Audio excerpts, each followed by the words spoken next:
तो आज हम लोग देखेंगे principle of inheritance and variation. पहले हम नाम से स्टार्ट करते हैं कि इसका मीनिंग क्या है, principle of inheritance and variation.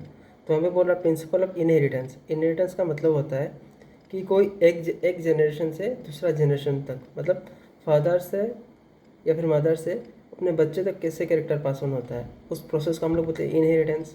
And variation, कि वो जो पेरेंट्स है उससे अलग क्यों दिखता है या फिर अलग जो दिखता है उसको हम लोग बोलते हैं वेरिएशन। तो उसका प्रिंसिपल क्या है, तो ये सब होते कैसे है कि करेक्टर कैसे आ रहा है एक जनरेशन से दूसरे जनरेशन पे, और वेरिएशन कैसे आ रहे हैं, तो उसके बारे में हम लोग पढ़ेंगे। तो हम लोग एक एक लाइन देखेंगे। लेकिन ये देखो, मैं पहले यहाँ पे क्या हुआ है कि यहाँ पे मैंने क्रॉस लगाया हुआ है, इसका मतलब यहाँ से कुछ क्वेश्चन बनेगा नहीं इस यहाँ लाइन से, तो कोई इसको पढ़ के टाइम वेस्ट नहीं करना है। उसके बाद देखो, जो जो इम्पोर्टेंट है मैंने वो मार्क किया हुआ है, तो हम लोग वही देखेंगे जो नीट में आ सकता है। ठीक है, तो हम लोग अभी देखेंगे तो क्या लिखा हुआ है पे देखो, इनहेरिटेंस।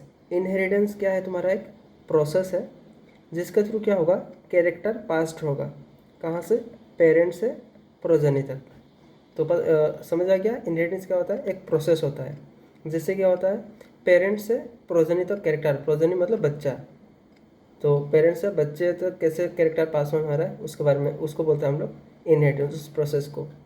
उसके बाद देख रहे हो इसका बेसिस क्या है, बेसिस ऑफ हेरिडिटी।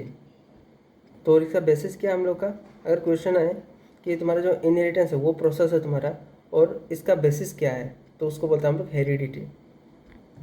उसके बाद देखो वेरिएशन क्या होता है, उसको देखते हैं। वेरिएशन क्या होता है तुम्हारा, degree by which progeny differ from their parents. मतलब जैसे कि हम लोग पता है कि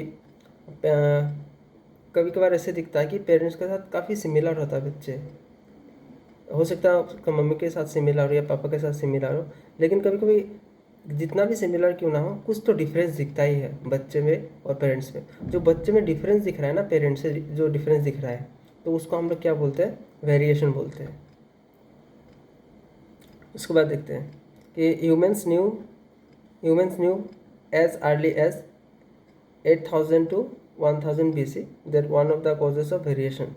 तो यहाँ पे बोल रहा है कि इंसान को कब से पता है कि वेरिएशन होता है, तो वो 8000 से 1000 BC से पता है। और वेरिएशन का रीज़न क्या है, वो क्या था तुम्हारा, variation was hidden.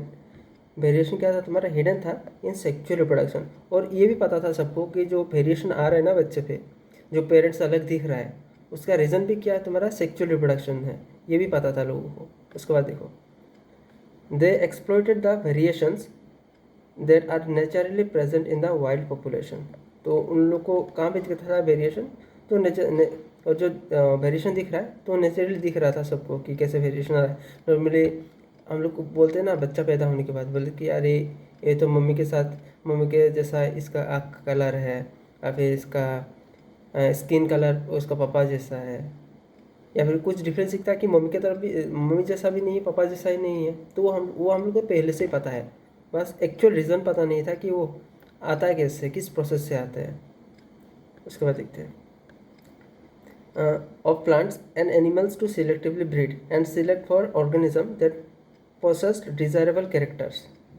For example, through artificial selection and domestication from ancestral wild cow, we have well-known Indian breeds Sahiwal काव। हाँ, तो यहाँ पे क्वेश्चन क्या आता है पता है, यहाँ पे क्वेश्चन आता है तुम्हारा साहिवाल काव के बारे में, कि ये साहिवाल काव कैसे बनाया गया था तुम्हारा